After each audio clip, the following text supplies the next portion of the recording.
আসসালামু আলাইকুম। আমরা বহরমপুর জিএম মোটরসে এসছি। এখানে কমার্শিয়াল বিভিন্ন ধরনের গাড়ি এবং পার্সোনাল গাড়িও পাওয়া যায়। আপনারা কেউ যদি কমার্শিয়াল গাড়ি নিতে ইচ্ছুক থাকেন অবশ্যই আসতে পারেন। এখান থেকে আমি একটা নতুন গাড়ি নিয়েছি সেকেন্ড হ্যান্ড।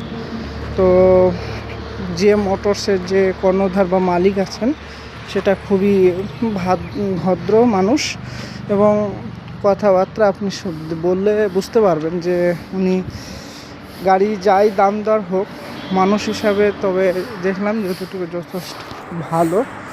এবং আপনাদের যদি কারো ইচ্ছা থাকে সেটা এসে আপনারা যোগাযোগ করতে পারেন।